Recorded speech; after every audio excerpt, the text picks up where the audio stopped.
Territori i Kosovës lindore në bazë të burimeve historike ka qenë e banuar që nga periudha neolite, pellazgëve dhe periudha dardane. Ka qenë e banuar prej dy fiseve ilire. Në luginën Bujanos Preshev e deri në Vardar jetonin dardanët dhe në pjesën e Karadakut të sotëm jetonin peonët. Vendëzbulime janë bërë të shumta, sidomos vlen të Cekët, Kacipupi i Rahovicës, Kalaja e Bushtranit, pashto Kalaja e Preshevës Hisar dhe një monument kulturor historik shumë i rëndësishëm i lidhshmërisë dardano-arbrore është dhe Guri i Shpumë.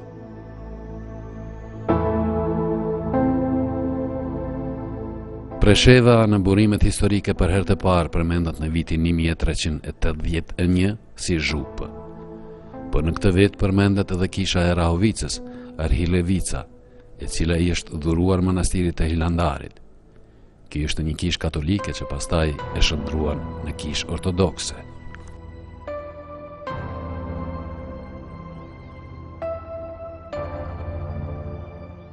Ashtu si vendet tjera të Ballkanit, Shqipërisë dhe Kosovës, edhe Presheva në vitin 1455 ranë në sundimin osman që mbeti deri në vitin 1912. Domethënë plot 475 vite Presheva ishte në sundimit osman.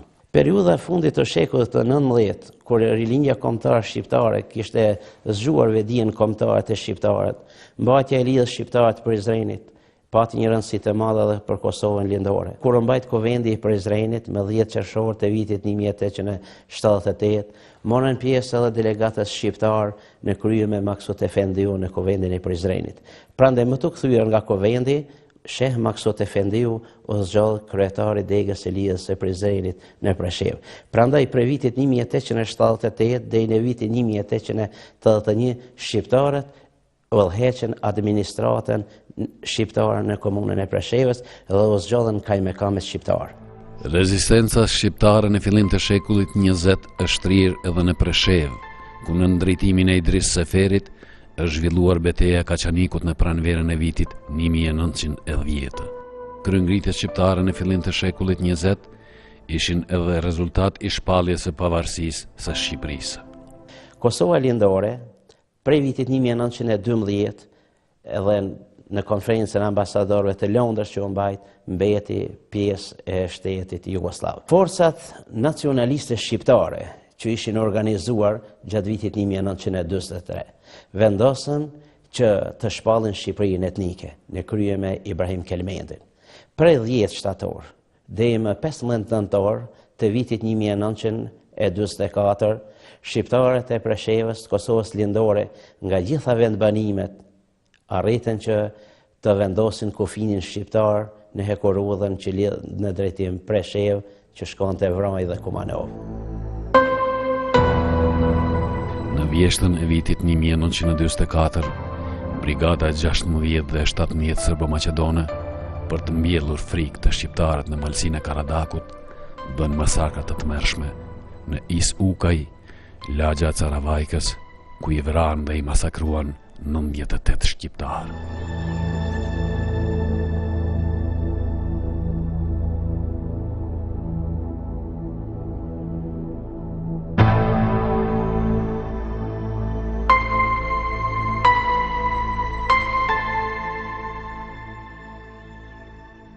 Periudha e Aleksandr Rankovicit e aksionet e armëve i goditi rënd shqiptarët duke shfrytzuar serbët dhe pushteti atëhershëm për dhunë. Një rol shumë të rëndësishëm në Kosovën lindore luajti Ali Aliu, ku në vitet e 60-ta organizoi lëvizjen për shlirimin e Preshevës dhe bashkimin me Kosovë. Në vitet 70-ta kisha dëgjuar për veprimtari të organizuara ilegale në Preshevë, ku edhe me emrin përmendej Ali Aliu, Hoxh Mazerja, Jetëllojin i Inatovcit e shumë disa të tjerë.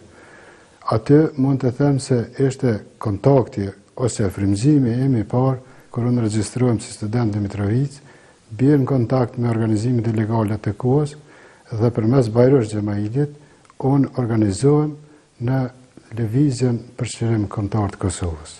Demonstratat e vitit 1981 dhe pjesëmarrja në këto demonstrata, pjesëmarrja aktive në këto demonstrata, e studentëve shqiptar nga Presheva dhe Bujanoci, si dhe zbulimi, arrestimi i tyre nga Serbia, ndikuan fuqishëm në mendjen e të rinjve preshevarë.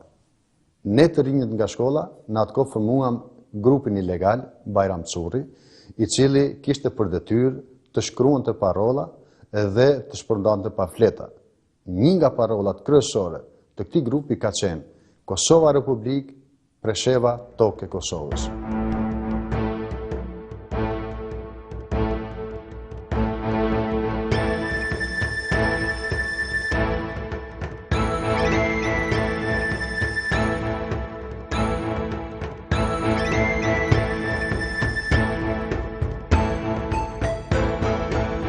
Diku në vitin 86-87, së bashku me disa student të atëhershëm në Ferizaj, kemi menduar të bëjmë diçka për kombin tonë, edhe kemi formuar një grup i cili shumë shpejt ka rënë në kontakt me Lëvizjen Popullore për Republikën e Kosovës dhe jemi kyç komplet në rrjedhën organizative të kësaj organizate.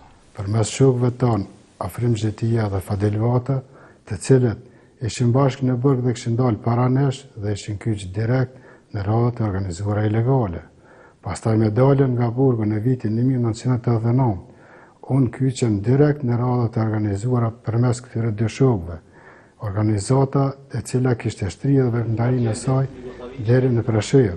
Lëvizja Popullore për Republikën e Kosovës organizoi mbledhjen e saj të tretë në Ujmir dhe Presheva ishte përfaqësuar dinjësisht në këtë mbledhje.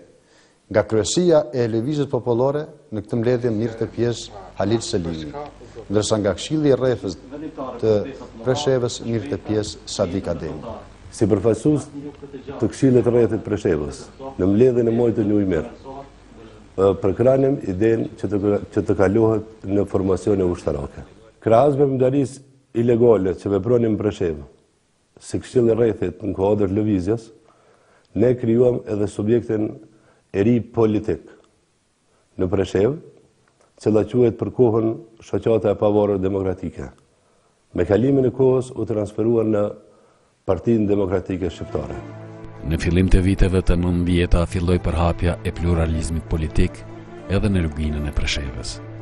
Edhe shqiptarët u organizuan politikisht, formuan partitë e tyre politike, duke kërkuar të drejtat e tyre individuale dhe kolektive kombëtare. Proceset që u zhvilluan në Kosovë, në ardhjën e qeverisë së Miloševićit, regjimit Miloševićit, ishin të njëjtat masa që u aplikuan edhe në këtë rajon. Natyrisht, forca politike e shqiptarëve në luginë Preshevës nuk ishte identike me ato që kishin shqiptarët në Kosovë. Partia Demokratike Shqiptare dhe Partia për Veprim Demokratik formuan dy subjekte politike që të bënin shqiptarët me programe të veçanta dhe rezultati i këtyre dy subjekteve politike në atë kohë shumë të vështirë u pa me njëherë pas 2 viteve kur edhe votohet referendumi i 1 dhe 2 marsit të vitit 92. Si Këshill, atëherë kemi arritur që në referendumin e vitit 92 të imponojmë idenë e të drejtës për bashkim me Kosovën, sepse një kërkesë e tillë nuk parashihej në referendum. Këmbgulësia jonë ka bërë që kjo kërkesë të futet në referendum. Arritëm që në formë kategorike të futet pasuesi bashkangjitie me Kosovën. Kjo në zgjati shumë mund dhe pas 3 ditëve mbledhjet maratonike. Nevoja për të mbajtur një mbledhje konsultative për të ditur se cila do të jetë rruga e çlirimit të kombit tonë. Këtë mbledhje kemi mbajtur në Kërçov, ku si përfaqësues i Preshevës kam qenë unë. Njëra nga vendimet kryesore të mbledhjes ka qenë riorganizimi i radhëve, riorganizimi komplet i Lëvizjes Popullore të Kosovës dhe vendimi për mbajtjen e mbledhjes 4 të përgjithshme në Kosovë. Se cila mbahet në Prishtinë në vitin 1993. Në këtë mbledhje, Këshilli i Rrethit të Preshevës përfaqësohet nga Halil Selimi, i cili vije nga kryesia e LPK-s, Adnan Aslani dhe unë Shaqir Shaqiri. Ku do të merret dhe vendimi shumë i rëndësishëm për ndarjen e veprimtarisë së organizatës në politike dhe veprimtarisë konkrete që do të thotë ushtarake. dhe kështu do të vazhdoj deri në organizimin e ushtrisë shqiptare të Kosovës.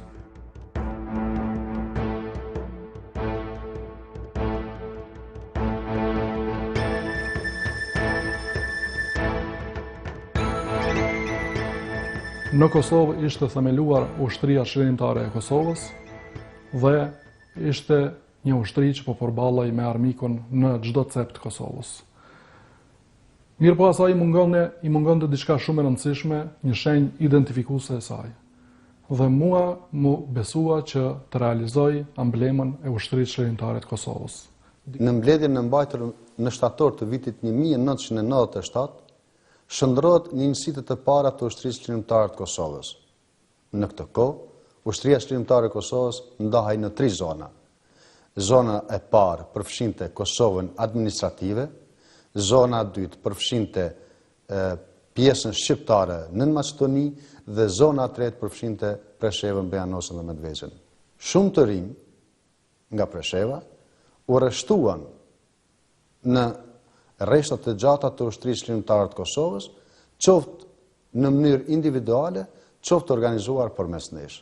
Unë me 2 djemt kem qenë në QK.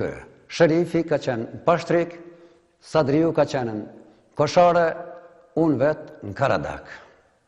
Kështu, kurse kur u këthim, u takun në Dardanë dhe sherifit i thonë, heqe uniformën se tash të na nuk ka uniformë.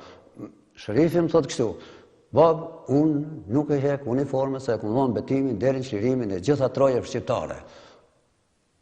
Oj gjallë, oj vdekur, tonë nuk e hek armën pedore.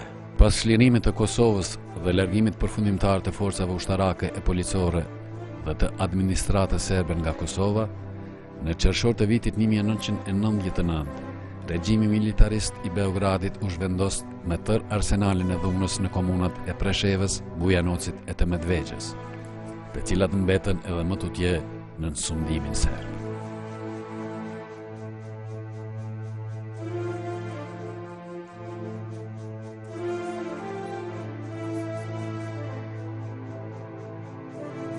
Është fakti pamohshëm se atje ku mbyllen të gjitha mundësitë e zgjidhjes së problemeve me veprime politike, është faza gati përfundimtare, finale, përdorimi i forcës, kundërshtimi me anë të forcës. Për shkak të një politike tillë anticivilizuese, represive, që ishte me njëherë pas luftës Kosovë, u shkaktu gjithashtu edhe konfliktet armatosura në zonën e sigurisë toksore, ku shqiptarët, në kuadër të parimit dhe të drejtës për rujtjen e pragut shtëpisë, dignitetit kombëtar, dignitetit njerëzor, u detyrun që edhe me armë në dorë thjesht timrojnë të drejta. Qëllimi kryesor i Serbisë ka qenë që ta zbrazën luginën e Preshevës dhe ajo platforma më hershme Çuprallovicit, do të thotë se Serbisë i vjen toka, jo t'ju japin të drejta shqiptarëve dhe do më do thotë u dasht që të organizohet një luftë dhe të bëhet një uniform që drejt për drejt të luftohet me këto forca paramilitare apo drejt për drejt me Beogradin. Ate që nuk mundnin ta bënin Kosovë, kur hidhroheshin ndonjëherë, kur dështonin, shfryheshin ndaj shqiptarëve të Medvegjës. Për të mbrojtur popullatën shqiptare të kësaj treve, si dhe për të çliruar nga sundimi serb, doli në skenë ushtria çlirimtare e Preshevës, Bujanocit e Medvegjës. Ajo për herë të parë u paraqit publikisht më 26 janar të vitit 2000 në Dobrasin të Bujanovcit, në varrimin e vëllezërve Saqipi, të cilët u patën vrarë nga forcat serbe. Vetëm një rrugë nderit është rruga e qëndresës së organizimit rroft ushtria shlirimtare e Preshevës, Medvegjës e Bujanovcit. Majta shkrep! Korrekt! Po bo një dritë që jepte dritë popullit shqiptar se mund të jetoni në vendin tuaj, në shtëpitë juaja dhe rruga vetëm do thotë janë këta djemët që dolën i kapën armët për ta mbrojtën Preshevën, Medvegjën dhe Bujanocin. Në shtator të vitit 2000 në pritje të forcave serbe në afërsitë e Dobrosinit, vritën 3 ushtarë të UÇBMB-s, Eqrem Hoxha, Betim Berisha dhe Shkelzen Krasniqi. Pas vrasjeve të 3 dëshmorëve të Prizrenit, u mor ofenziva e ushtrisë qërimtare të Preshevës, Medvegjës dhe Bujanocit, ku 60% është kontrollu pas 23 nëndorit, në pjesa dërmuese e Preshevës dhe Bujanocit. Prej kësaj kohë radhët e UÇPMB-s u forcuan me ushtarë të rinj. Nga një njësit vetëm me 30 ushtarë ju bashkangjitën qindra mira djelmosha e vasha nga lugina e Preshevës, Kosovës, Shqipërisë, Maqedonisë dhe viseve tjera. Kështu ajo u përgadit edhe për aksione dhe për mbrojtje.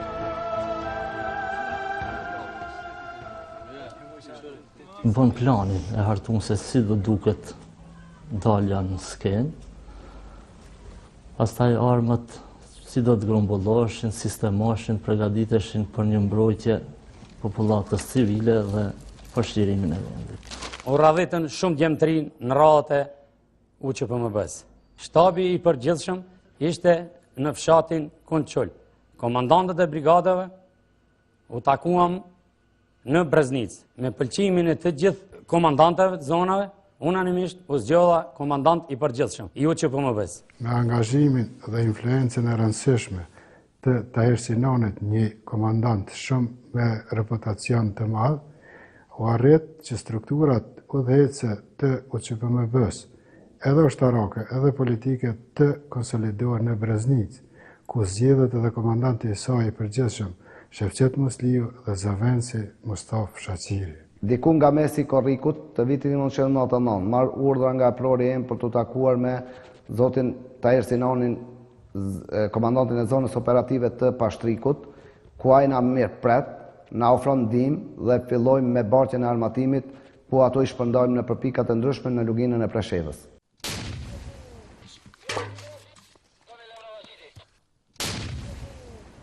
Betejën më të lavdishme të UÇPMB-s është betejë e 21 nëndorit. Aja ka qenë një ofenzive organizuar edhe e uluar nga shtabi i përgjithshëm i UÇPMB-s. Ka qenë një vijë frontale që nga kryqi i Verbanit deri në Tërnovës. Domethënë ka qenë një mbi 5-6 kilometra vijë frontale me një numër të pak të ushtarëve. S'kemi pas një numër komisar të ushtarëve, por megjithatë vullneti ka qenë aq i madh, sa që kemi filluar kaq 17 nëndor, me 21 nëndor kemi marrë mbi 70% territorit në kontroll. Ajo ka qenë betejë më e lavdishme e UÇPMB-s. Armiku aty i ka lënë 4 të vramë, nuk ka arritur të tërheq. Me vrasjen e Sherif Jonuzit edhe Rasim Bajramit në fshatin Gjergjevc, kur të shkum me pa në vorrimin atin, mas dititve shkum me pa, na pam një gjendje shumë të keqe, populata e friksume shumë, edhe ishë bo gati për mu shpërngull me të madhe. Qatë moment lindi nevoja për me ndalë këtë trend me Muhamet Gjemalin, komandanti zonës operative të Qarrit, dulle me qelën pikën në fshatin Qarr. Formimi i zonës operative të Medvegjës në bashkëpunim me zonën operative të Preshevës të Bujanovcit u dha shpirt shqiptarëve të Medvegjës, sikurse edhe shqiptarët të Bujanovcit dhe të Preshevës, dhe fituan një shpresë se do të bëhet më mirë edhe do të krijohen kushtet dhe rrethonat që ata të kthehen përsëri në vatrat e tyre.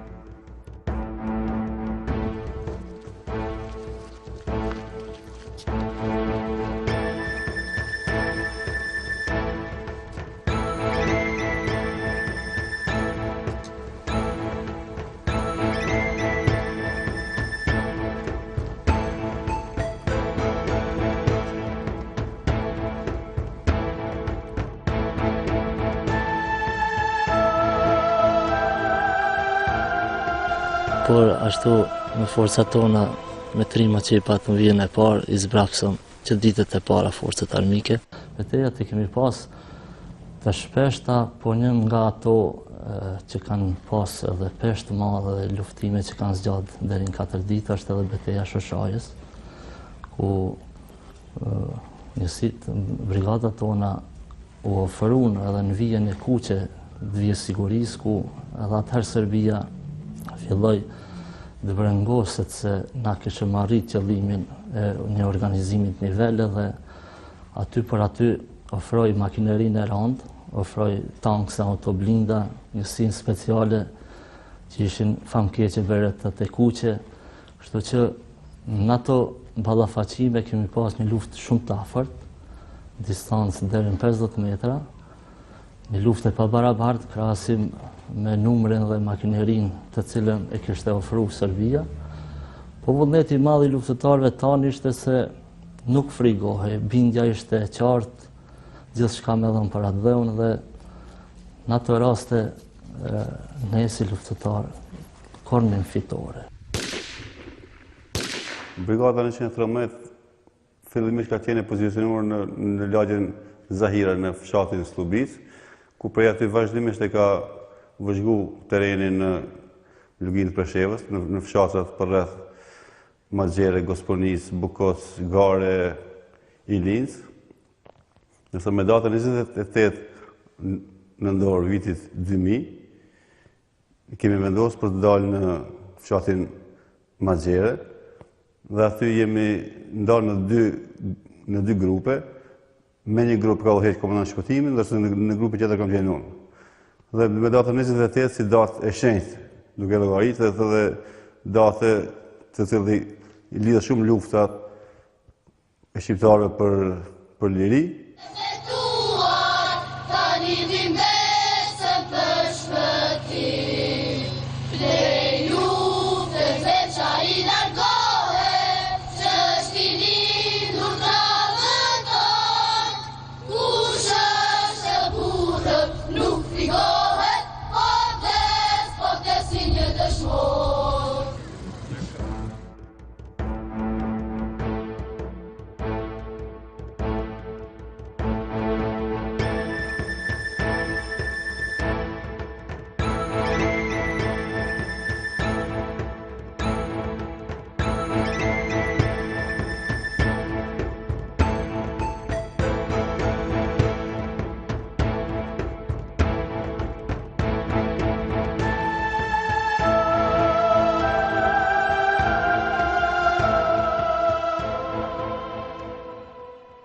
Ne e mundu, do më thonë, në këtë 10 vjeçarin e fundit, të shtim procesin tonë politik, të zgjedhim problemin e luginës së Preshevës me mjete politike, vetë ushtria qëllimtare Preshev, Medvegje dhe Bojnos, të i pas parasysh të gjitha ato kërkesat 10 vjeçare të njerëzve tonë, të shqiptarëve tonë që ishin në sistemu, po dhe që i kërkojshin, po nuk u zbatun, nuk as 0,0 presin 1%, deshti edhe o deshtë të linde vetë ushtria qëllimtare Preshev, Medvegje dhe Bojnos.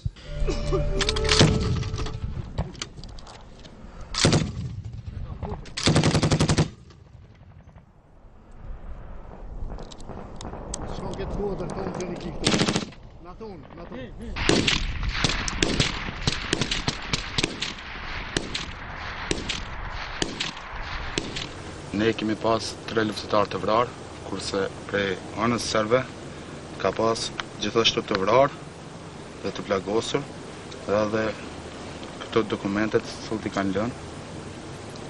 Disa nga dokumentet. I ka qenë Toger, Zherko Angelov. Edhe dokumentet tjera keni zënë? Ka edhe tjera dokumenta, ka. Po municion e keni zënë? Edhe municion kena zënë, po ashtu edhe armë.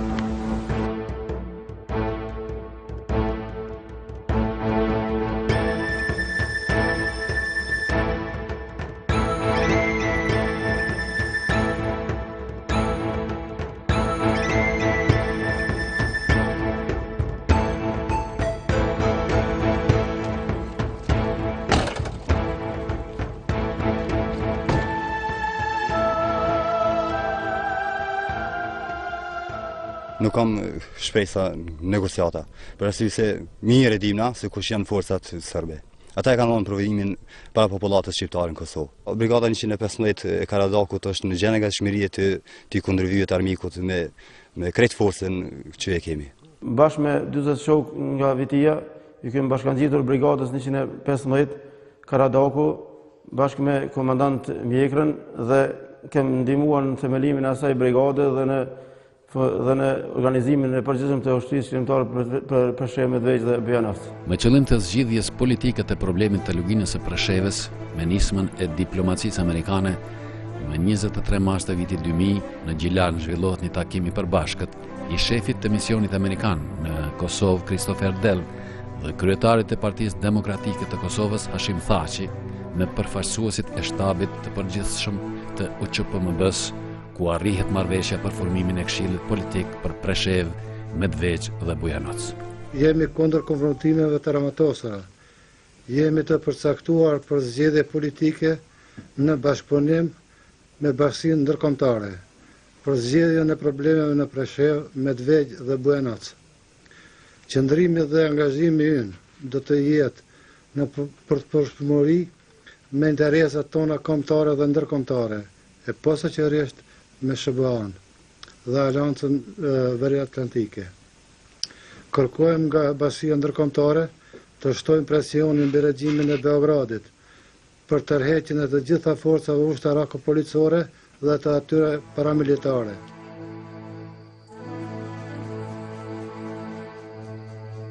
Deri tash jemi zgjënim nga ana e bisedimeve, se bisedimet nuk kanë fryt. Tash e to që shohim ne prap nuk do të heqmi dorë prej bisedimeve, por edhe arbët nuk do t'i lëshojmë derisa t'i arrijmë aspiratat tona.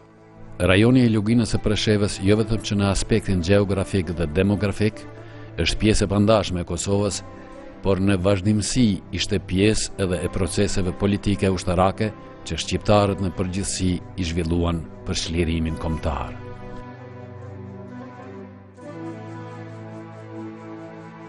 Pas disa ditë negociatash të mundimshme me përfaqësuesit e lartë të NATO-s, sot pasdite në ambientet e shtabit të përgjithshëm të ushtrisë çlirimtare të Preshevës, Medvegjës dhe Bujanovcit, në praninë të anëtarëve të këtij shtabi dhe komandantëve të zonave, Shefqet Musliu dhe Peter Faith, përfaqësues special i sekretarit të përgjithshëm të NATO-s, nënshkruan marrëveshjen për armëpushim në luginën e Preshevës.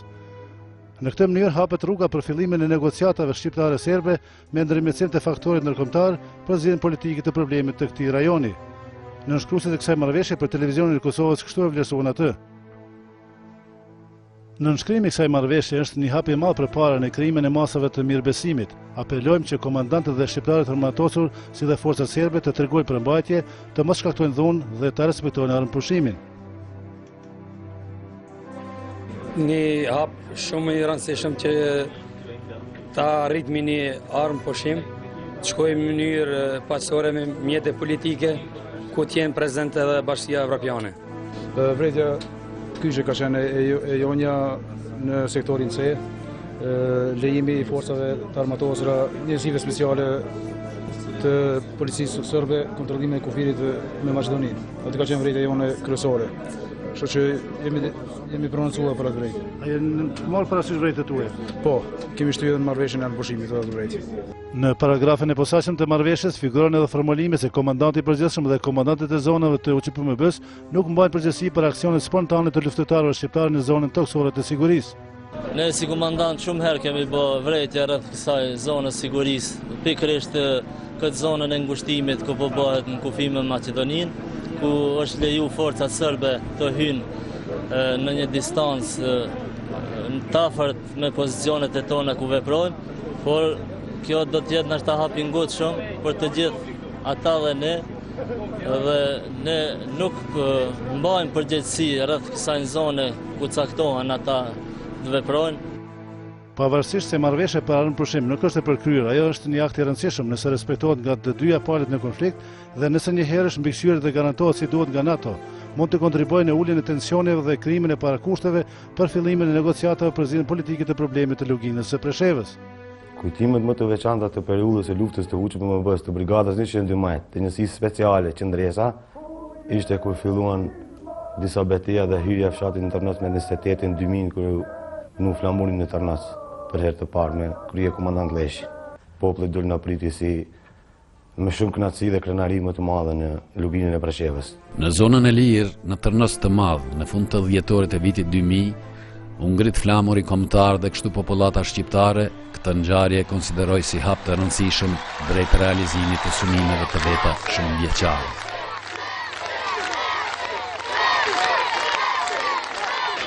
Luftrimi, sakrifica, puna e palollur, e luftare heroik, ushtrisë shlirimtare Preshev, Medvegjë dhe Poenoc, si dhe puna e palollshme subjekteve politike në këtë vend, bëri që sot, në mënyrë solemne, të valoj simbolin kombëtar.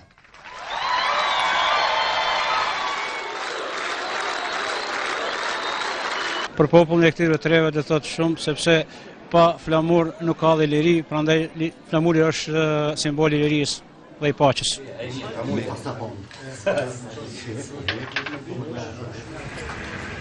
Kemi thirrë këtë takim, një lloj për të avancuar dhe për të punu në drejtim të realizimit konkret të grupit dhe të platformës.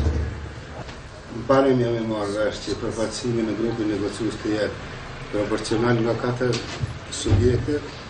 U dakorduam që grupi negociues të punohet sa më shpejt në drejtim të realizimit dhe përcaktimit të njerëzve dhe për të përfaqësohet me përparësi nga shtabi për një antar, dhe kjo do të thotë mbetet sa më shpejt që gjitha subjektet të përcaktojnë njerëzit e vet për grupin që do të kompletohet së shpejti.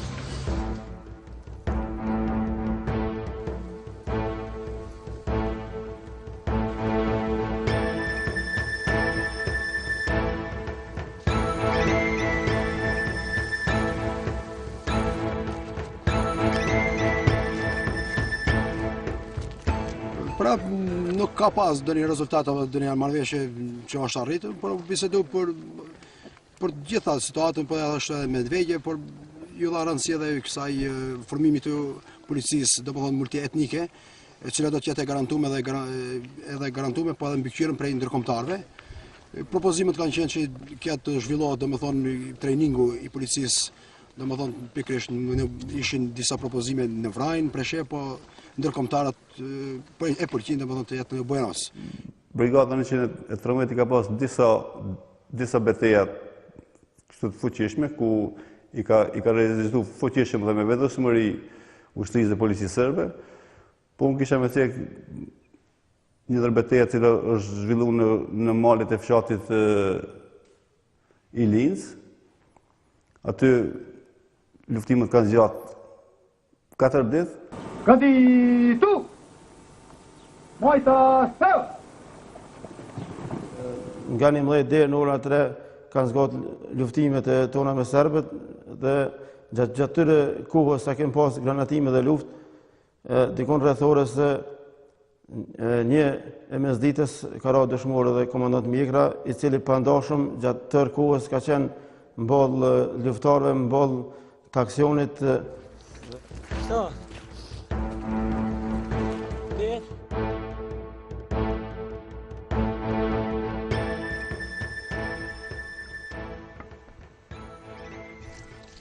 Efektivi ka ditu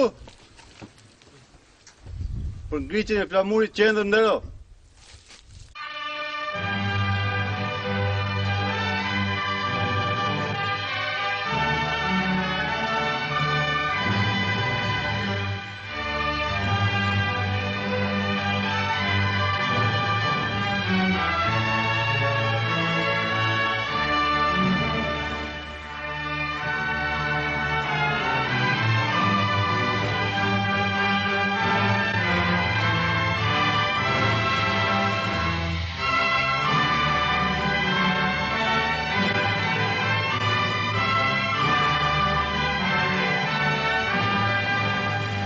Qëndrimi jonë është i qartë, prania nuk vjen shprej aty, ngushtimi i zonës 5 kilometrish.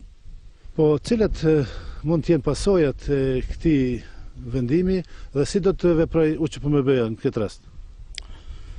Pasojat do të jenë shumë të mëdha.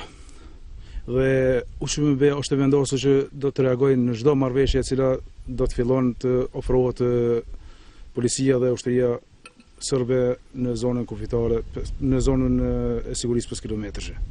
Sipas informacioneve të fundit që kemi, ka pas keqtrajtime dhe sot tërë ditën ka qenë fshati Raovic në shtetë rrethim. Nga 12 maj ka pas luftime deri me 15 maj. Dhe brenda asaj betejë të Raovicës, që aty u zhvillu mas tepër me luftimet, aty në rënë 7 dëshmorë në vendet të ndryshme. Kompania Gadito! 1 minutë heshtje për dëshmorët. Lavdi! Lavdi! Lavdi! Lavdi!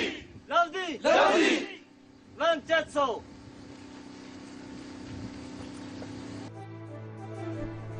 Gjatë luftës për shlirimin e komunave me shumicë shqiptare të Luginës e Preshevës dhe bashkimin e tyre me Kosovën, në betejat të ndryshme kanë rënë heroikisht 28 dëshmorë.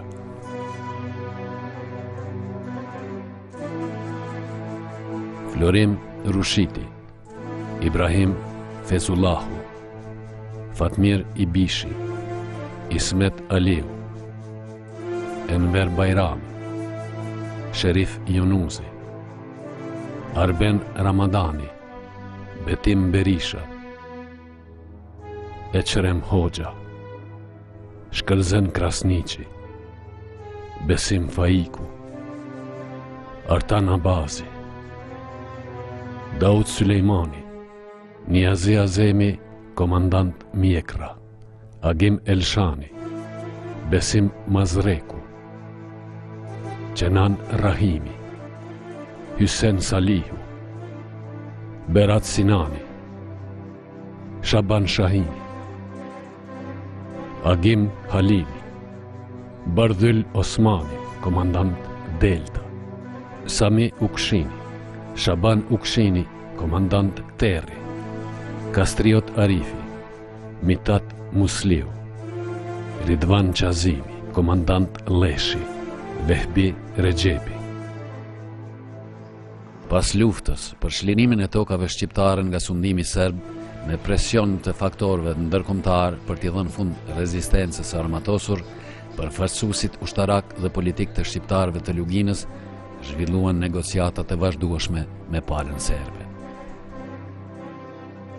Në konçul të Bujanocit në maj të vitit 2001, u nënshkrua marrëveshja për demilitarizim dhe zgjidhje politike të problemit të Luginës së Preshevës.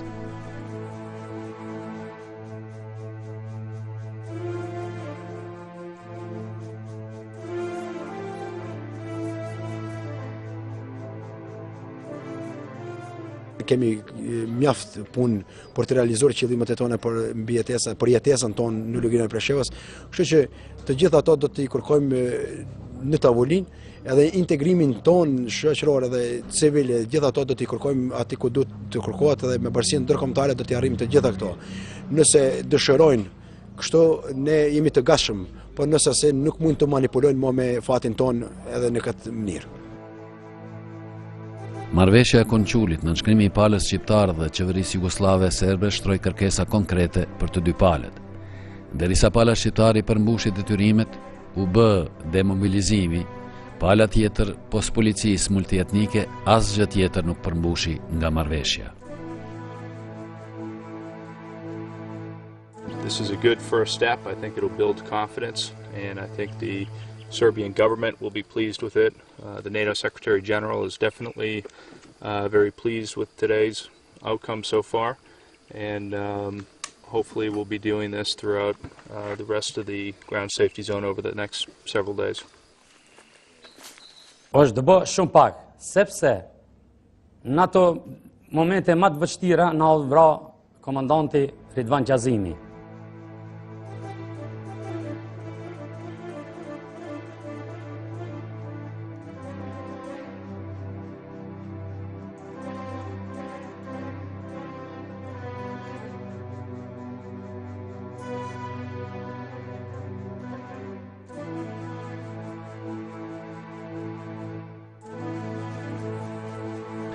Shqiptarët e Preshevës me vite mbajnë pushtetin lokal. Në Bujanoc për herë të parë shqiptarët me 2002 e morën pushtetin lokal. Dhe në vitin 2002, për herë të parë, u organizuan, them kështu, zgjedhjet demokratike në pushtetet lokale Bujanoc, Preshevë dhe Medvegjë, dhe për herë të parë në gusht të vitit 2010 shqiptarët erdhën në pushtet në Bujanoc, pikërisht në Bujanoc. Rrethonat politike në luginën e Preshevës e detyruan klasën politike që të themelojnë kuvendin e këshilltarëve shqiptar të luginës së Preshevës, që luajtin një rol pozitiv në rrethonat aktuale politike në Luginë. U bë një farë unifikimi i kërkesave dhe i shpresave politike të shqiptarëve të Luginës. Në 3 vitet e para kishte rezultate konkrete, mirë po, në ardhin e qeverisë parë të Koshtunicës dhe asaj dytës, po edhe kjo që sapo mbaroi mandatin e vet, u harrun këto parime, u harru ky program që kishte edhe ka ende përkraje ndërkombëtare.